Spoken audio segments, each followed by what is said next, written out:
This is Focus on Africa from BBC World News. I'm Sophie Ikenye. Our top stories. At least 20 people die after gun battles and 2 bombs in Somalia's capital, Mogadishu. Police accuse Al-Shabaab militants of using human shields. Thousands take to the streets of Algeria's capital, protesting against the ailing president's bid for a 5th term in power. Kenya's defense forces are now joining efforts to contain a blaze raging on top of Mount Kenya as it burns for a 7th day. Also in the program, the next generation of African filmmakers will be hearing why Burkina Faso is the perfect place to showcase films from emerging talent. Here in Burkina, there are a lot of activities too that combine with FESPACO. So everybody, even if they're not film goers, they're actually really excited for FESPACO. And in sport, world football governing body FIFA slams the hammer on yet another football official over bribery allegations.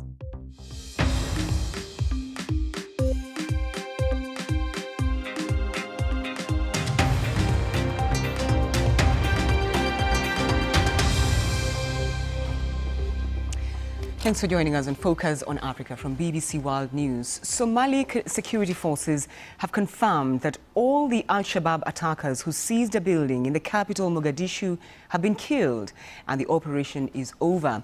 It comes a day after 2 bomb attacks in the city left at least 20 people dead. Now, the information minister has said the siege had been prolonged because civilians were being used as human shields.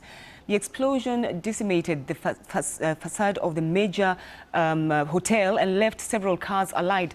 There was a sporadic gunfire throughout the night on Thursday and into the day on Friday before the situation came under control a few hours ago. Now, joining me now is Abdisalan Guled, who is a security analyst. Thanks for taking time to talk to us. I think the big question on a lot of people's minds is, how can an attack like this happen in an area that is so highly secured?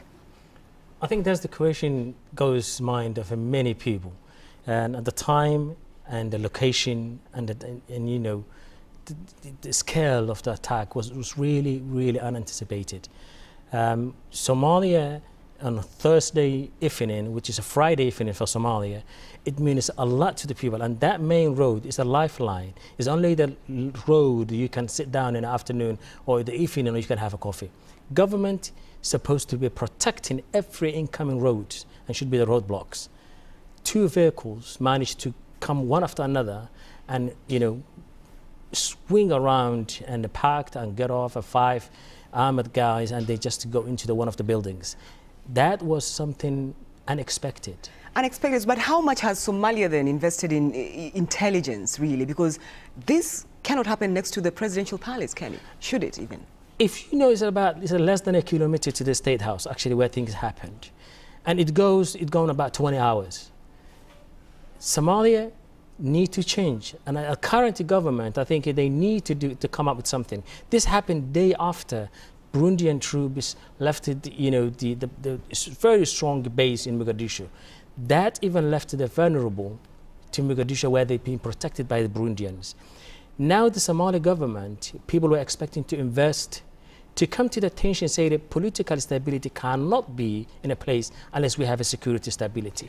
And that is what is missing. Which brings me to the question of investment, because a lot has been invested in Somalia from the international community, from neighboring countries, and all geared towards security, police training.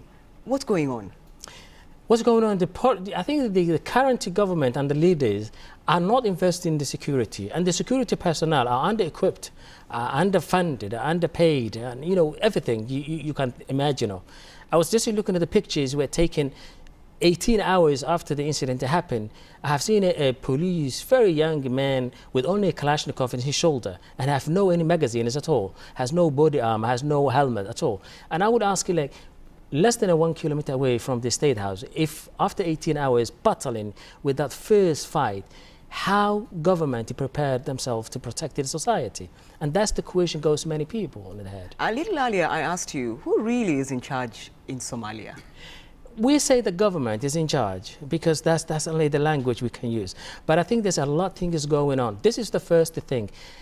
We have seen another kind of Al-Shabaab. Al-Shabaab never come and contact people and let them go free. They were sieged a family house. They were there in a family house the whole night, and they let them go for some reason, and never happened before. So I don't know why Al-Shabaab doing this, because before they used to kill whoever comes their way. They killed a 2-year-old, one of the incidents before. This happened. Government managed to prolong it 20 hours. Is it this a lack of the communication, lack of a quality, lack of operational techniques? But what I can tell you now is the government did not learn lessons from the past incidents. I wonder though then what all these attacks have, what impact they've had on the psyche and the psychology of the people, especially in Mogadishu. People of Mogadishu are very resilient people, if I may say. They get used to, you may see that something happened very, very, very out of scale, and then you see that people get along with their life. I think that's because 25 years they've been living this kind of life. But they cannot continue. Everything has a limit. And I think the government has been urged by the oppositions, by the international donors, by the AUs, the peacekeepers. They ask the government to come up with strategy, and the current strategy is not working. At least it's not protecting the civilians, government institutions, and the public interest. So something needs to be done, at least in a current stage. All right, Abdis Salan Guled, thank you very much indeed for your thoughts. Thank you. Well, let's now take a quick look at other stories making the headlines. Around 60 people in Sudan have been given jail sentences in the new emergency courts, which was set up in an effort to stop anti-government protests. There are reports that arrested demonstrators were given prison terms of between 6 months and 5 years. Now, last week, President Omar al-Bashir declared a state of emergency and banned all public protests. Now, most foreign exchange trading shops remained closed in Tanzania's commercial capital, Dar es Salaam, for a second day running on Friday. Uncertainty continues to shroud the currency exchange market after the government threatened to withdraw licenses issued to forex outlets found contravening license laws. Now, Nigeria's Electoral Commission, INEC, says its officials were subjected to threats, harassment, intimidation, assault, abduction, and even rape during last week's presidential election. And the Commission said it decried the high level of violence in a few places, but did not provide any further details in its statement about the conduct of the polls. The United Nations has launched a $234 million appeal for humanitarian aid for Zimbabwe. It follows a drought that is expected to affect over 5 million people, around a third of the population. Now, the drought is adding to the economic crisis that has already led to shortages, including medicines and fuel. Let's go to Algeria now, where thousands of protesters took to the streets on Friday, calling for change. The country goes to the polls in April, but lawyers and students have been demonstrating for days after President Abdelaziz Bouteflika announced his intention to run for a 5th term. Now, he's been in charge since 1999. The protests started in the capital, Algiers, where demonstrations like these have been banned since 2001. Security forces responded with tear gas, but that hasn't stopped growing numbers of people taking part. Now, the demonstrations quickly spread to other cities in Europe, particularly in Paris, where Algeria's diaspora communities also made their voices heard. We've been waiting a long time for this. So today, the Algerian people here are raising as one man to say no to this system, to say no to Bouteflika. Our education system is pitiful, our health system is pitiful, our economic system is pitiful, our country's development is pitiful. There is nothing right. Nothing is right when everything should be working. Well, President Bouteflika is Algeria's longest-serving leader. A 5th term in office would take him up to his 87th birthday. Well, let's bring in Tahir Kalavu. He is a PhD candidate in political science and writes about Algeria's political situation. Thanks for taking time to talk to us. Do you think President Abdelaziz will bow to pressure? So first of all, I must say that how remarkable it is for Algerians have been taking the streets for a week, and so far the protests have been quite peaceful. So it is difficult to guess that whether he's going to bow, or not just him, because he's not in control per se. It is difficult to guess that.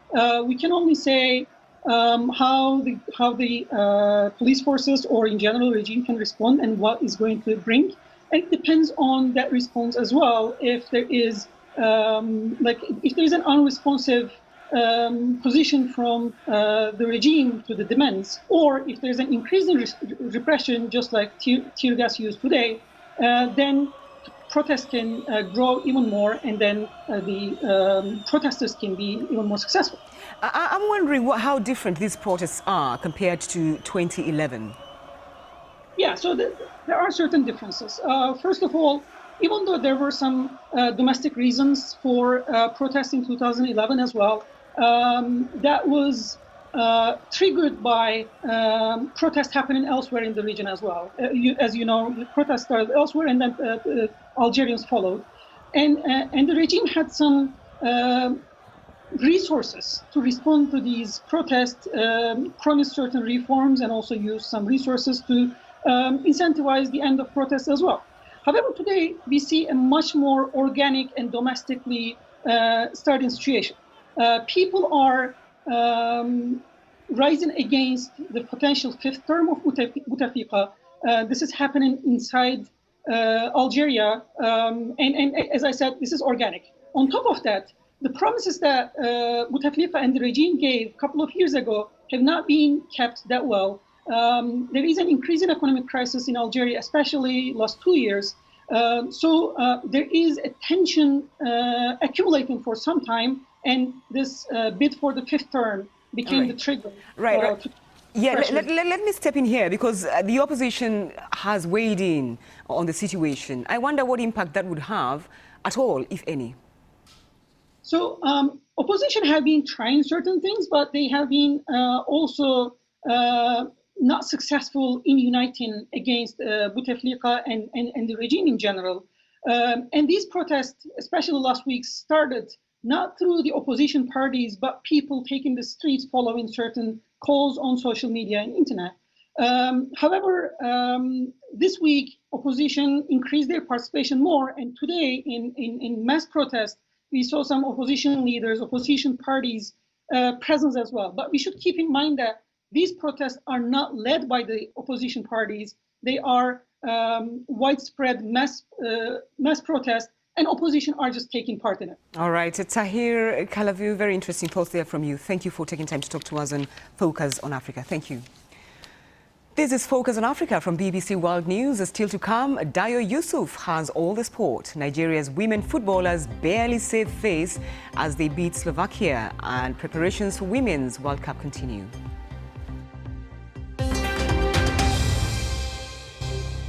I'm Sophie Ikenya, and you're watching Focus on Africa from BBC World News. The top story on this program: at least 20 people have died after gun battles and 2 bombs in Somalia's capital, Mogadishu. Police accuse Al-Shabaab militants of using human shields. Let's get more now on that top story. Khalib Barud reports from Mogadishu. Death and destruction in the heart of Mogadishu. 3 weeks of relative calm shattered, and one of the longest standoffs with security forces since the Al-Shabaab insurgency. It started on Thursday night after a powerful explosion flattened a business and a residential home near the popular Makkah Al-Mukarramah hotel. A second car bomb exploded after a high-speed chase with security forces. I am one of the tuk-tuk drivers. I was driving around the hotel Makkah Al-Mukarramah, and I have seen Toyota Land Cruiser swerving to the Hilak restaurant. Medical staff from Amin Ambulance Service have told the BBC that they were inundated with calls from survivors trapped in a rubble of a building, but they were unable to offer any aid. The sun is about to set, but the operation is still ongoing behind us. We cannot travel beyond this point. But this road, Makkah Al-Mukarramah, is one of the most important roads in the capital. It's home to many shopping centers, hotels, and key ministries. It also leads to the presidential palace. This is how it looked 3 days ago when we went out filming. Checkpoints, not manned, except the one leading to the presidential palace. Thursday's attack happened despite the presence of more than 20,000 African Union peacekeepers in Somalia and 30,000 police officers. Al-Shabaab militants regularly carry out bombings and killings in the capital, Mogadishu.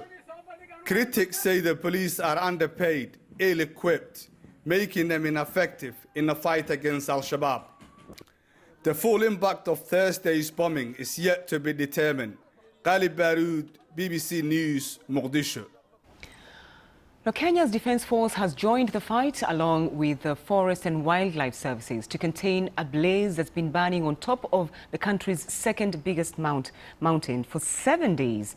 Weather experts say that with current conditions, it would take days, even weeks, for the fire to be fully put out. Well, the BBC's Mercy Juma travelled to the mountain and sent this report. The inferno has left behind a trail of destruction. Officials say at least 80,000 hectares of moorland in Mount Kenya National Park has been destroyed. Some exotic and indigenous plantations that have been here for decades have been razed down. It is very windy where I am, about 3 kilometers from one of the points where there is fire. The wind is making the fire to spread really fast and in different directions, and it is spreading from the moorlands into places where there is dense forest cover, making it difficult for firefighters to control it. The Kenya Wildlife Service says many wildlife groups have been killed by the blaze. Many animals have fled the forest too. It is taking a multi-agency effort to try and contain the fire. The army and civilians have joined in to help the Forest and Wildlife Services. The major aim is to stop the fire from spreading into the main forest. The fire is shedding a lot of carbon into the atmosphere. There will be a lot of erosion, and you have like only soot and water, black water going down, and that means that the capacity of the moorland area, which forms part of the water catchment, goes down. There are conflicting reports as to what caused the fire to start. Local media are reporting the blaze was started by farmers clearing land to grow marijuana, while others are suggesting it might have been started by poachers. According to the Meteorological Department, the dry spell being experienced in the country will go on for a few more weeks, and there are fears this too could make the blaze to spread further. Mercy Juma, BBC News. Well, Mercy joins us now from Chogoria at the base of Mount Kenya. Mercy, what's the latest now from there, and why has it been so difficult to put it out? Thank you very much, Sophie. So the latest as of now is that there is still fire up on the mountain. When we left one of the areas where there is fire about 2 hours ago, there was still personnel going up the mountain. So it is an exercise that is going to maybe go on until overnight, but the past few days it's not been happening overnight. So most probably the troops are going to pull back into the lower areas, then go back up the mountain in the morning. And it's been difficult to control this fire, one, because like I said, there's a lot of wind blowing up from that area, so the fire is spreading really fast. But other than that, this fire is spreading into areas that are densely populated, which cannot be accessed on foot. People can only go up there by choppers, and there are very few choppers, so it's very difficult to take people up the mountain. And other than that, there are equipment that are being brought in by the national government and the county governments that people do not have the capacity or the know-how how to operate, and it's really slowing down the process of controlling the fire. All right, Mercy Juma at the base of Mount Kenya. Thanks for that update. Thank you. You're watching BBC Focus on Africa. Time now for some sport with Dayo Yusuf. Thank you very much, Sophie. Now, another African referee goes down the hall of shame as FIFA handed down a 15-year ban on Mozambique football official.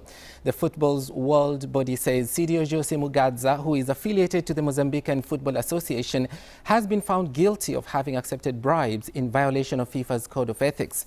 Mugadza has also been fined $3,000 and forbidden to take part in any football-related activities.